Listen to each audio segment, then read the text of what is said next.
How we doing, everybody? And welcome to Wisconsin Sports on the Go with Trage. I'm your host, Trage. It is Friday. It's a fantastic Friday, right? Great Friday here in the great state of Wisconsin.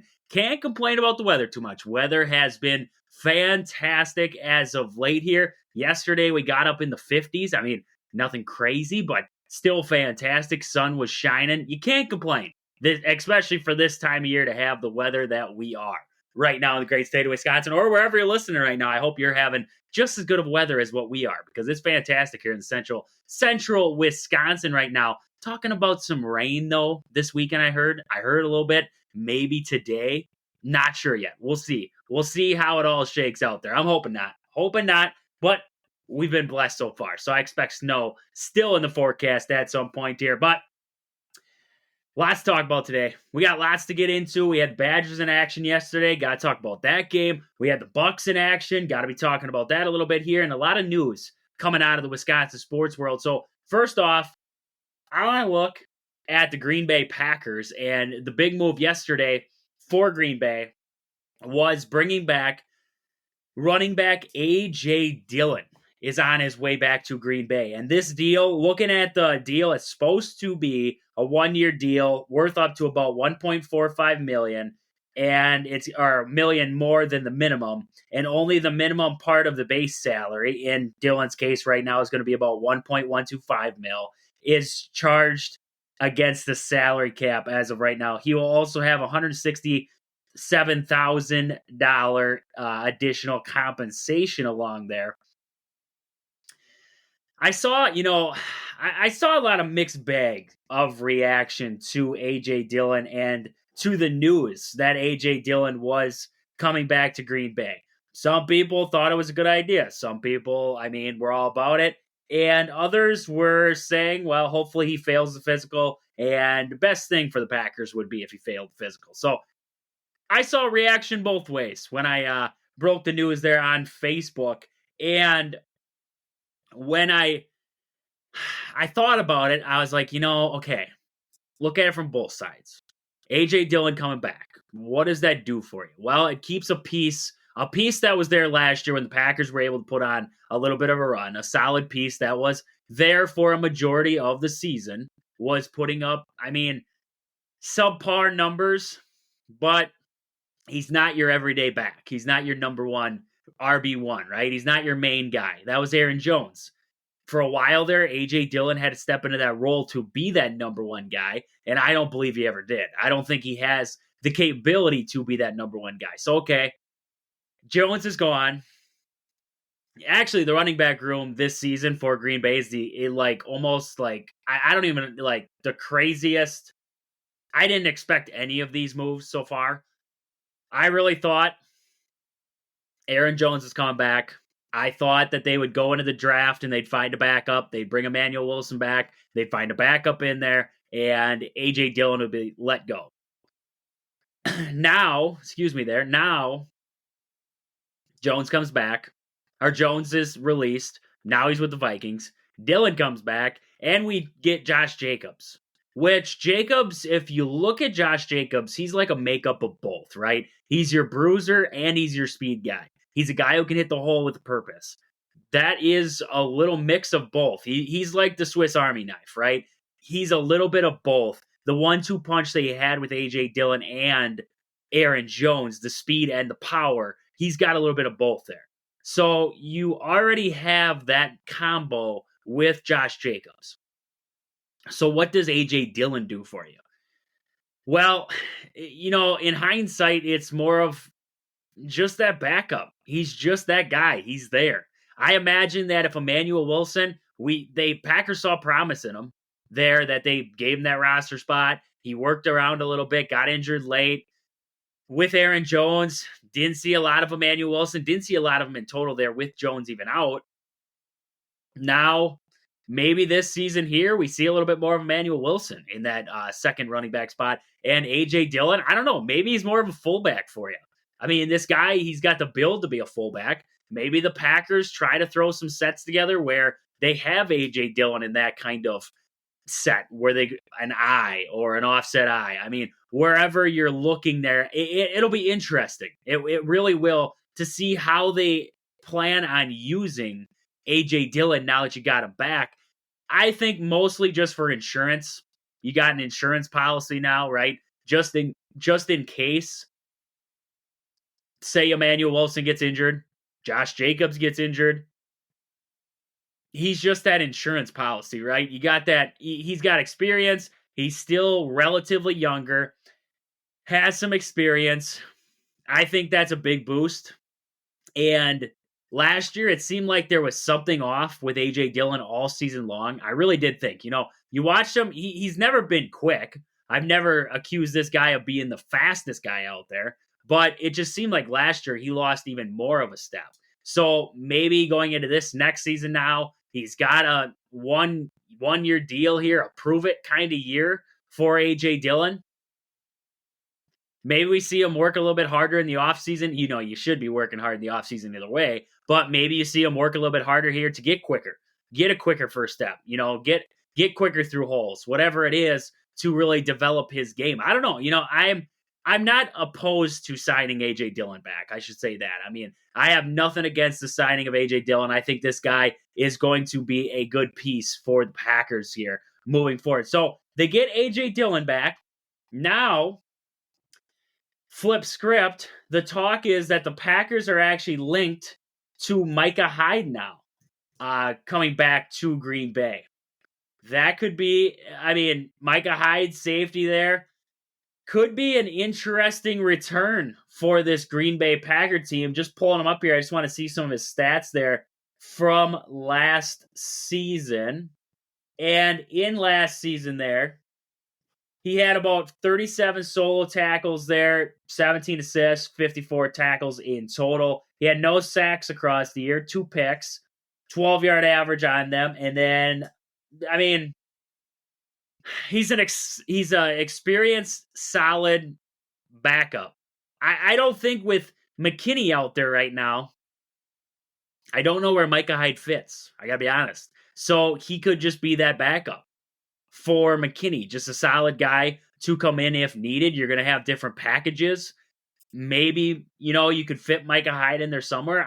I like the experience factor. We talked about this Packers secondary and how they're a little bit younger. They got Jair out there, but Jair, we all know about Jair Alexander. He's a different kind of character, not your leader on the defense. Micah Hyde could step in there, be a leader in that secondary. I think that could be a solid add. Also, I've looked at a couple of, free agents out there, and a guy kept striking my interest, and that was Eddie Jackson coming out. He was with the Bears as of last season there, but Eddie Jackson struggled last year. 32 solo tackles on the year there, 1 pick, nothing crazy for stats there. He had 37 total tackles on the year.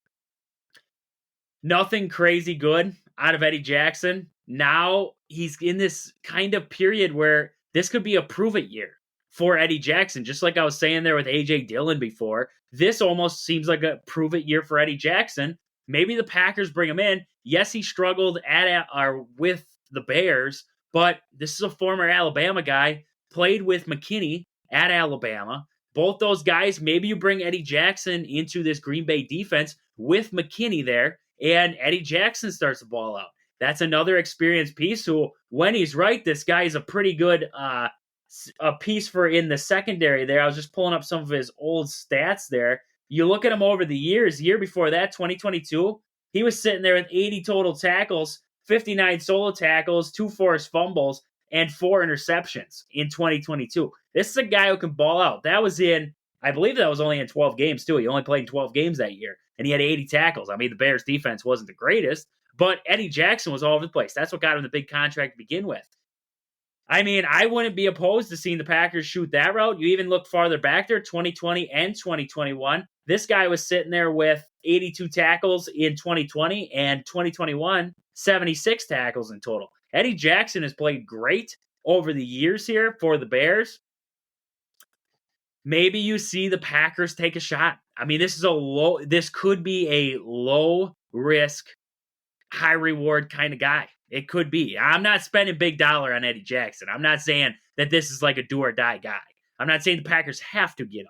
what I'm looking at is that this guy has experience, been in the league since about 2017 there, played at Alabama with McKinney, bringing in a new defensive coordinator in Heffley.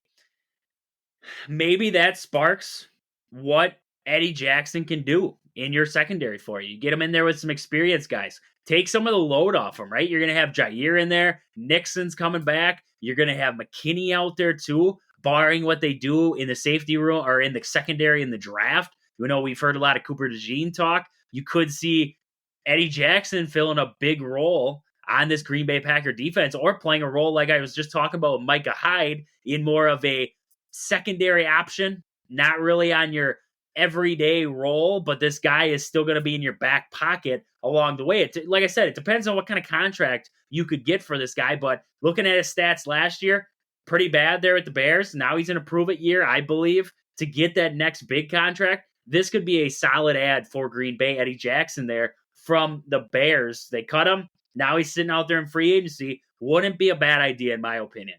Would not be a bad idea, in my opinion, for the Packers to still look in free agency yet for some secondary help. You can never have enough. I mean, look at last year.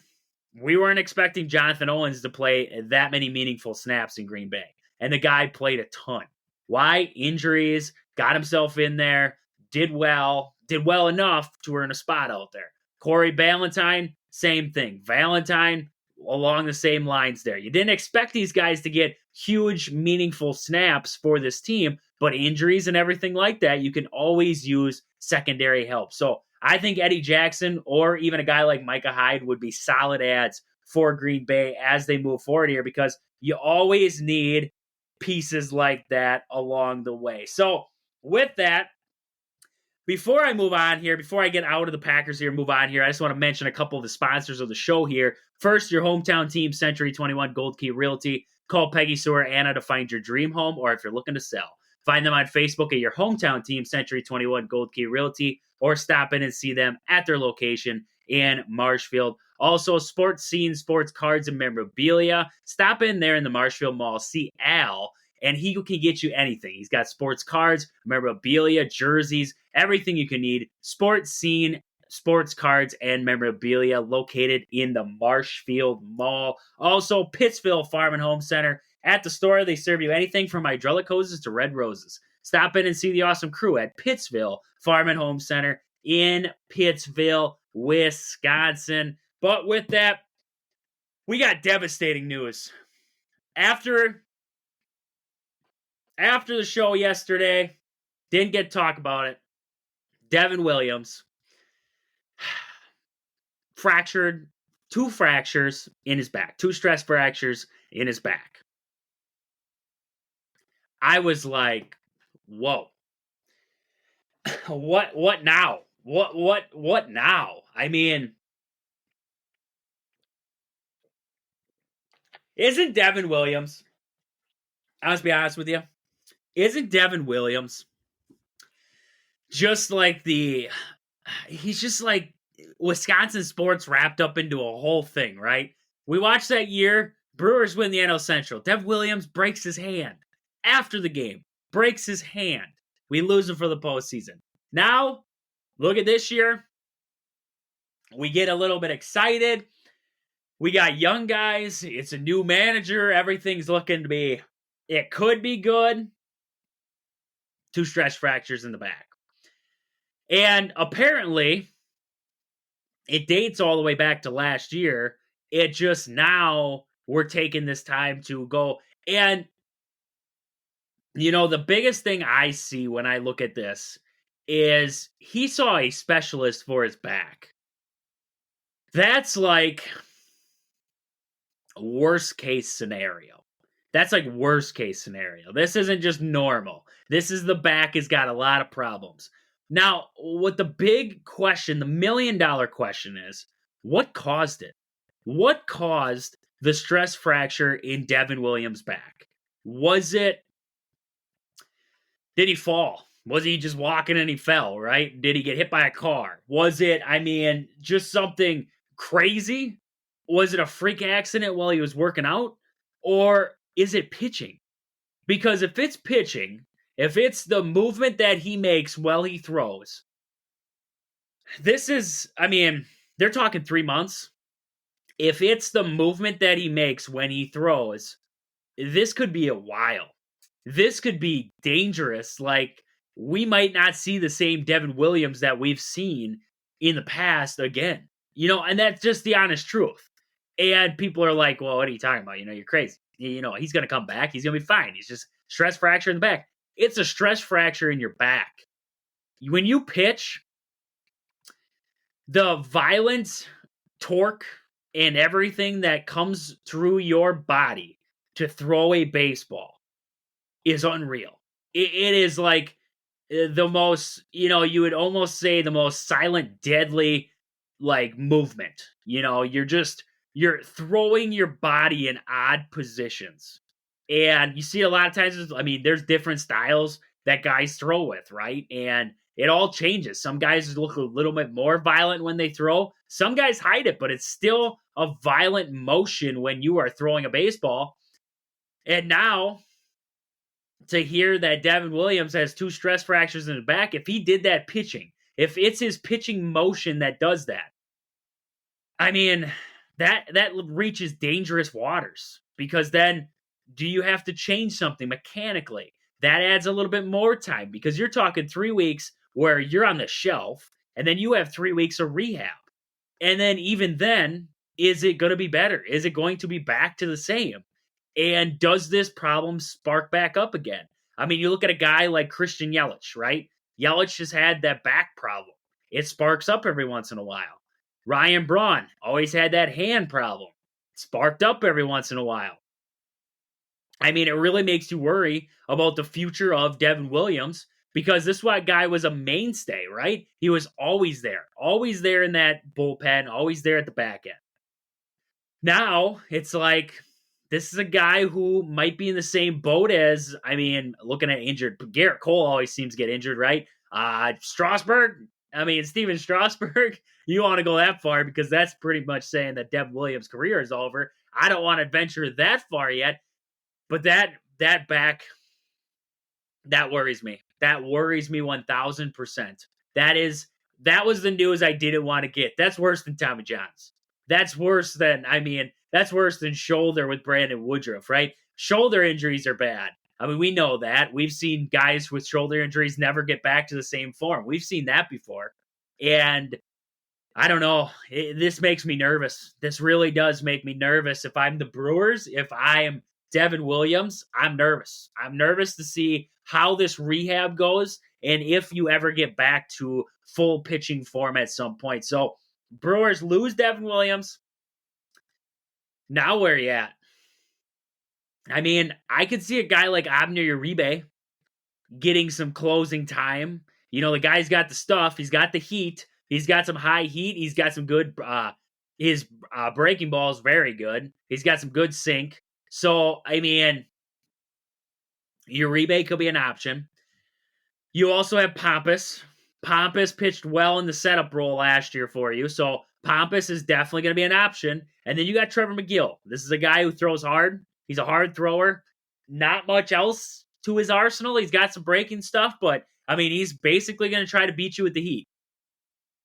So you got Trevor McGill. You also have, you got rookies. You got young guys. DL Hall, if he doesn't make the starting rotation, where the starting rotation's at right now, I don't know if he can afford not to be in the starting rotation. So, but you have the option of DL Hall. You also have the option of, Jacob Mizorowski being if you went bullpen by committee, if you went matchups, what you're feeling, how guys are throwing. Mizorowski, if he's in the bullpen, could that be an option to maybe close out a game here and there? I really do think it's going to be a close by committee for the Brewers. I really do think it is, because right now I look at this team and I say, okay, where the solid guy, right? When you looked at Williams, you knew he was a closer. That's just where it was. I look at the rest of these guys and I say, okay, Abner Uribe had some shaky moments last year. Who doesn't, right? Devin Williams had shaky moments, but he had shaky moments.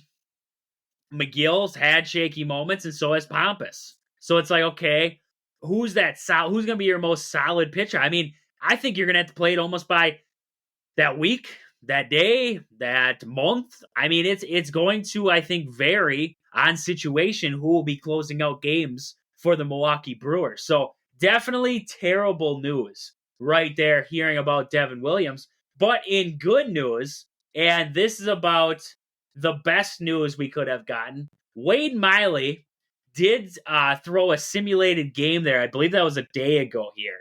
He did throw a simulated game. So that's fantastic. That's pointing towards we're going to have Wade Miley back for opening day.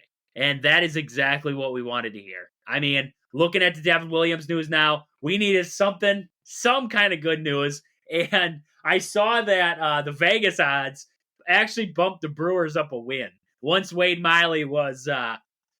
announced Wade Miley would be healthy, or, well, at least as we think, healthy for opening day, they did bump the Brewers win total up one. So I heard the Wade Miley effect. I heard that on the Bill Michaels show. They were talking about the Wade Miley effect. That's the Wade Miley effect right there, is getting him back is going to get you an extra win there. So definitely that's good news, though. That is solid news. Brewers needed some good news in this. After the Devin Williams deal broke, it was like, oh my gosh, what is going to happen now?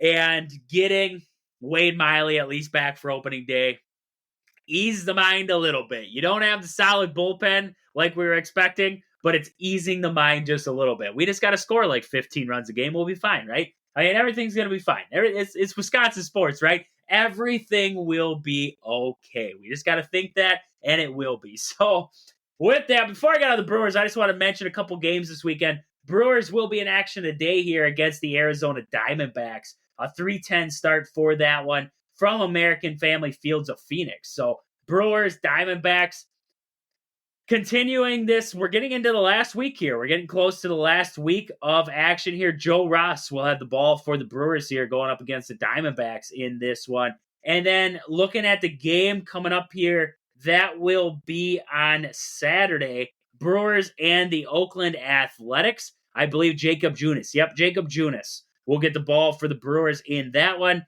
And they're going to be split squad. So in the other meeting, we will see Freddie Peralta going up against this Rangers lineup there for the Brewers. And then on Sunday, they will face the Kansas City Royals. That will be a game at 6:05 Central there. Not sure who's going to pitch for the Brewers there yet, but we will find out soon here. Getting into we're at the home stretch of spring training here, looking at the upcoming schedule. I mean, you got this weekend slate, and then you got Monday, Tuesday, Thursday, Friday, Saturday, Sunday, Monday, Tuesday. And then, that Monday, Tuesday game, I believe that's to wrap it up there against the Rockies. That'll be a quick little, I guess you could call it, not really a double header. It will be down in Arizona yet. And then the Brewers will come back here, not next week, following week there, March 28th will be opening day against the New York Mets. That will be, wow. I mean, we're already here, right? We're getting closer and closer already to opening day of baseball. And I'm excited. I'm ecstatic. Cannot wait for a little bit of Brewer baseball there. But before I move on here and get into the Badger news from yesterday there, I want to talk about a couple more of our sponsors here of the show. First, Game Day Supply in Onalaska. Do you have a sports club or team? Are you looking for some sweet custom uniforms or apparel? Check out the awesome crew at Game Day Supply in Onalaska to help your team get the sweetest gear. Find them on Facebook at Game Day Supply or online at GameDaySupply.net. Also, Sport and Spine Clinic in Greenwood. If you've been hurt recently, whether at work, whether it was on the field or on the court, wherever it was, and you need some physical therapy, stop in there in Greenwood and see Chad. He'll get you right. He'll get you back to work, back on the court, back on the field, wherever it is. Sport and Spine Clinic in Greenwood, Wisconsin. You need help. Take yourself there. So with that, we got to talk Badgers. I mean, the Badgers, I can't not say that they didn't play good yesterday. Nobody can say that. Badgers win 87-56 over the Maryland Terrapins there in the second round action of the Big Ten tournament. I just want to look at the stats here because let me tell you, the stats were ridiculous in this one. First half stats, Badgers 10 for 13 from downtown, 18 for 28 from the floor in that one. 18 rebounds in the first half. There 14 assists and 47 points. We had Stephen Crowell with 14 points at the break along with John Blackwell. That was nuts. That was a crazy first half out of the Badgers there. Badgers as a team stats in that first half, they shot about 76% there in the first half from three. Looking at their field goal percentage, they shot about 64%, held Maryland to 42% in that first half. Free throw line only got there twice. 1 for 2 on the night or in the first half there, and controlled the fast break. That was a big thing with Maryland, controlling their fast break buckets. Only allowed 2 fast break points there for Maryland, and only 12 points. 47 points in the first half, 12 points in the paint. Wow. I mean, that was just crazy. A huge lead leading into the half there. Final tallies for the Badgers in this one, though. Stephen Crowell, 17 points, 18 for Blackwell there, 16 for AJ Storr. Chucky Hepburn, I talked about it yesterday. We need to see big games out of Chuck. We need to see big games out of Stephen Crowell. Both these guys, 10 points, 17 points. They had 27 combined in this one. Add AJ Storr into there with 16. Tyler Wall didn't have to do much in this game. 4 points, 1 for 5 from the floor. This guy didn't have to do much because three-pointers were falling in this game. 16 three-pointers for the Badgers. 16 for 25 on the game here. 31 for 60 from the floor. 9 for 11 from the free throw line. They had 42 rebounds in total in this game here, compared to Maryland's 25. They also added 25 assists in this game. Chucky Hepburn dished 8 of them out in this one. Max Klesman, 3 points for him, 1 for 2. Didn't really have to shoot in this game here. Nolan Winter came into this one, 6 points here. Connor Esigian, 9 minutes, 9 points. It's a point a minute. This guy is just hot for this Badger team. I mean, I gotta be honest. I liked what I saw. out of Esigian in that game. But I gotta look at this game and I gotta say to you, okay, they won. It was fantastic. I can't complain. No complaining about the win. But here's the thing. There's always the thing, right? That's what people say. There's always the thing. There's always got to be that thing, right? My thing with it is, this is the peak, right? This was if I had to compare this Badgers team yesterday to what we've seen all season long, this is early season Wisconsin right here. This is the hot Badger team. This is the team that can't miss. This is what we saw early on in the year when they were dropping buckets, and it was 80 points a game. That's the team we saw early on. They flipped the script in the second half. Now they got back to it. What team shows up versus Northwestern? That's my question, because this Northwestern team, very good team. They, down the stretch in the year, struggled a little bit, lost to Iowa, lost to Michigan State, but they did beat Minnesota to end the year there. I mean, Northwestern coming in this tournament, they got double bye. Badgers coming in, Northwestern's rested, right? But the Badgers are hot. They got hot in that game against Maryland. Can that carry over? Is that going to carry over into this game? That's what we got to see here from the Badgers going up against Northwestern. First matchup that the Badgers had against Northwestern this year, 71-63. The Badgers got the win there. That was, I believe, at the Kohl Center for that game. Yep, at the Kohl Center for that game when they faced the first time there. Badgers won 71-63. We saw a big game out of Max Klesman in that game. 24 points for Max. We look at AJ Storr in that game. AJ went for 14. We also had Tyler Wall at 11, and then we had bits and pieces off the bench, right? 5 for Blackwell, 5 for Esigian in 3 minutes of play there. I mean, a lot of contributing across the board for the Badgers, but this was different than what we saw early on. This Badger defense played well. Northwestern wasn't able to hit a lot of shots, 6 for 21. Badgers hit 50% of their threes in that game, so shooting a little bit better from the three-point line. Now Northwestern knows we got to chase the Badgers off three-point line. If they go into that game and they say, okay, Badgers are hot, we got to chase them off three-point line, how does this Badger team respond? That's the big thing I want to see in this game, because we saw it, and it's the thing we harped on early on this year on the show here. This Badger team was hot, but what was going to happen when they finally cooled off? Was the defense going to be able to help? Was it going to be cutters to the basket? Was it going to be post actions? What was it going to be? A lot of people, they looked at this game and they said, Greg Gard, keep it. I saw a lot of people on Facebook and everything like that, and they were like, "Oh, where are all the Greg Gard haters now?" Blah blah blah. Where are all these guys who hate Greg Gard out there? I'm not going to say that Greg Gard coached a terrible or fantastic game against Maryland. I'm not going to say either one. I can't. Because when you hit over 50% of your threes, when you hit over 50% of your threes and you shoot over 20, it's hard to beat a team like that. I'll be honest with you. There isn't. If the Badgers if they played number 9 at the moment at early on this year, if they played number 9 Tennessee at the Kohl Center, and the Badgers knocked down as many threes in that game as they did against Maryland in this one, 16 threes, they beat Tennessee. That's just plain and simple. They got hot. Carter Gilmore hit a 3. When he hit a 3, I took it out the door.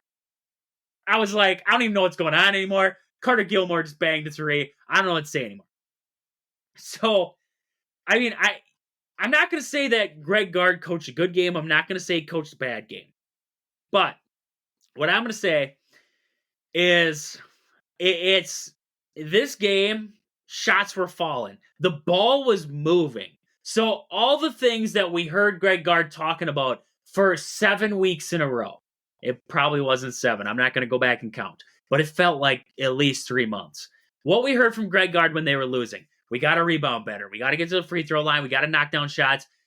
We have to move the basketball around better. He told us everything that we wanted, all the things that we wanted to hear that, should be fixed, we heard.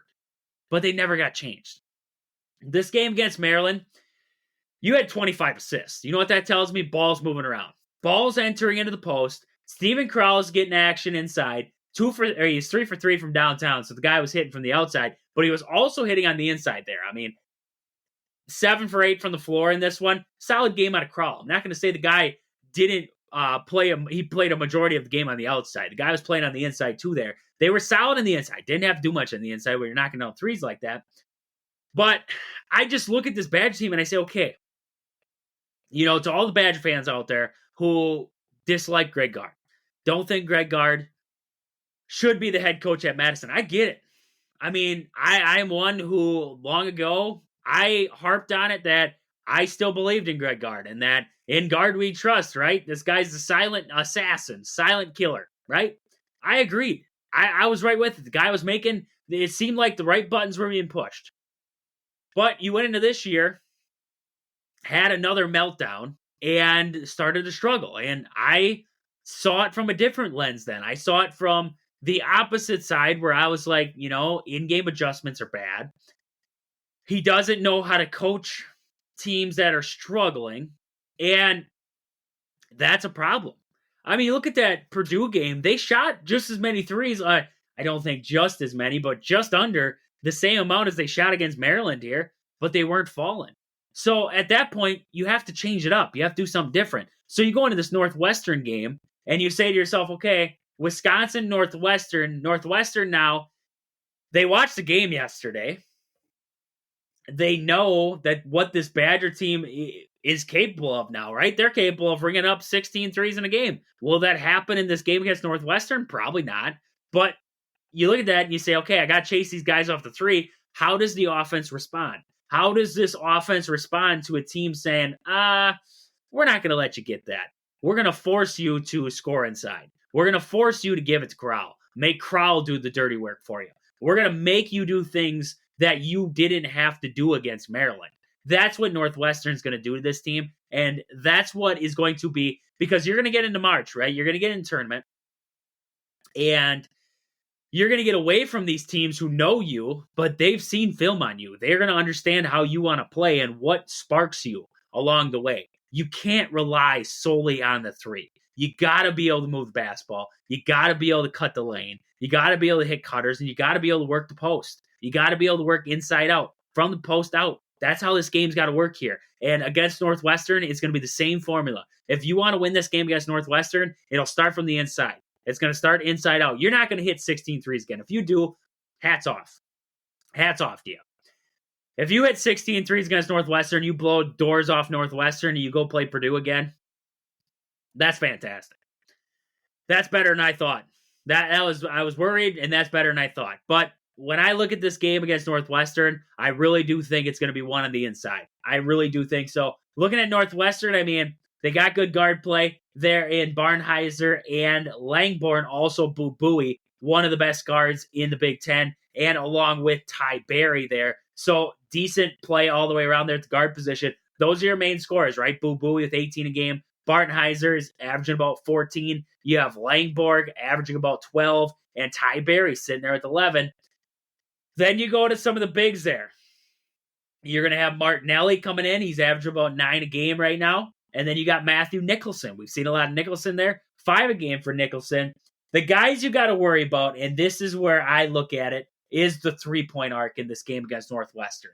Because this game, we know it, it's won and lost at the free throw line and at the three-point line. That's the way the game's shaking these days. That's how it's going to roll in this one. So if the Badgers come out cold, because like I said, I'm not praying for the Badgers to come out cold.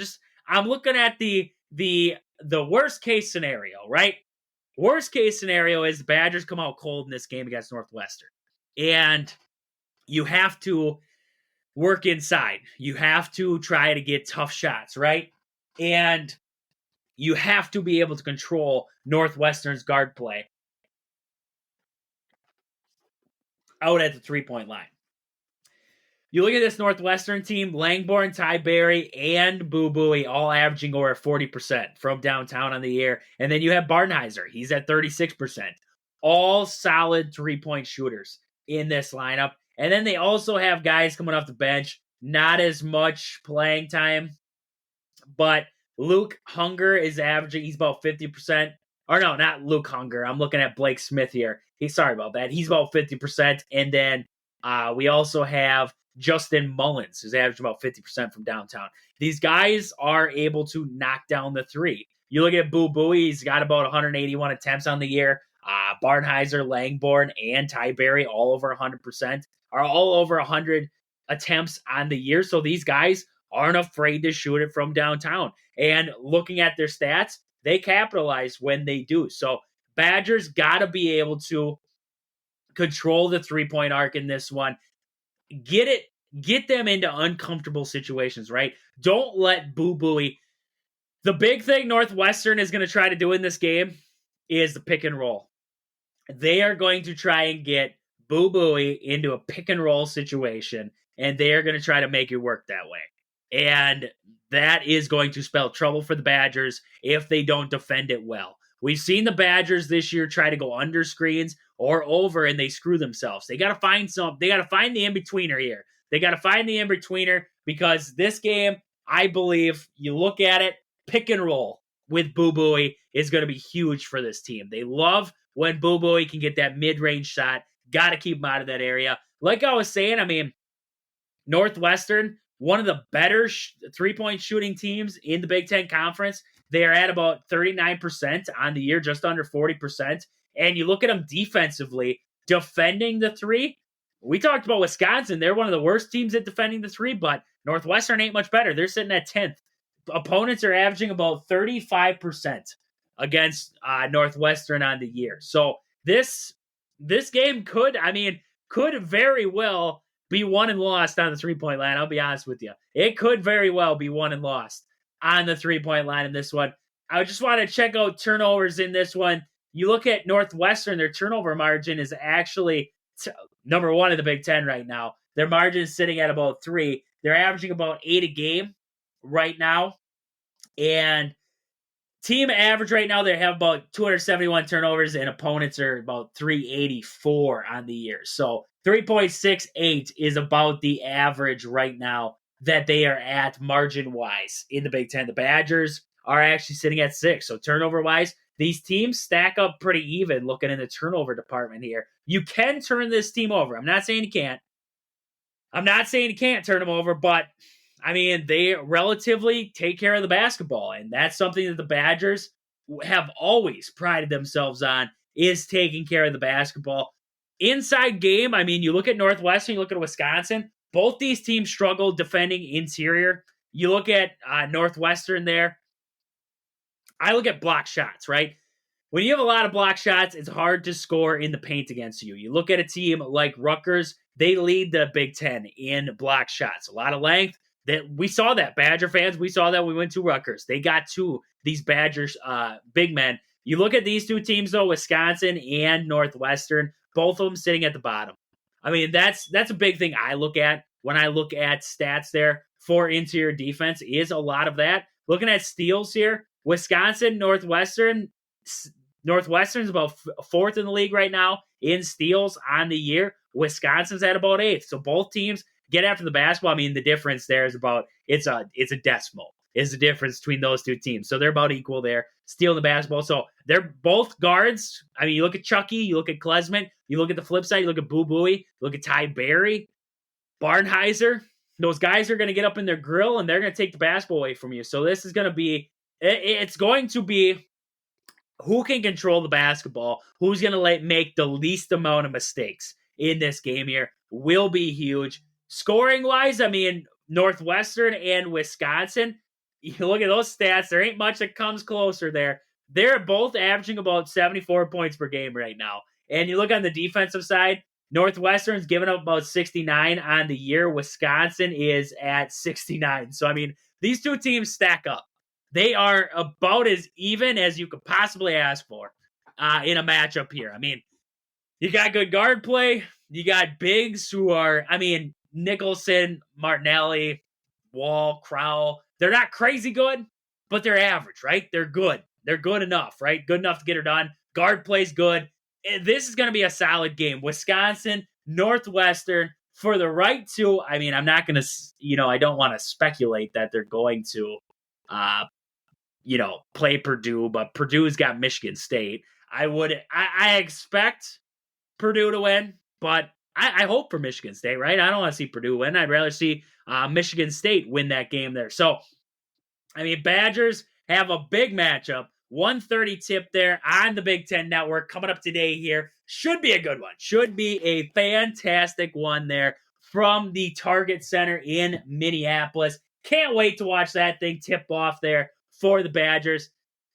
We're praying for a great game, right? We're praying for another great day of shooting the basketball from the Badgers. And if Carter Gilmore bangs a 3, we know it's been a good day. That's all I got to say. We know it's been a good day. So with that, lots of college basketball coming up this weekend here. Hopefully we see the Badgers keep rolling through the Big Ten tournament here. And hey, I think I might hop back on this weekend here. And I think I might have to talk about a little bit of basketball here. Maybe onto the Facebook page. Check out the Facebook page. Maybe we'll release videos on there with some previews for the Badgers' upcoming matchups, whether with Purdue or who it is or what's going on in the college basketball world. But lots of college basketball coming up this week. Should be a fantastic weekend here of hoops and leading us right into Selection Sunday, where I think the Badgers, if they win the Big Ten tournament, could play themselves into a 4. If they lose this game to Northwestern, I think they're sitting at a 6. And if they beat Northwestern, I think they play themselves back up into a 5 seed. That's my prediction right now. That's my prediction across the board. And I really hope that we avoid the region with UConn, because if we're going to make a Final Four run, I can't have UConn in there, right? I'm just kidding.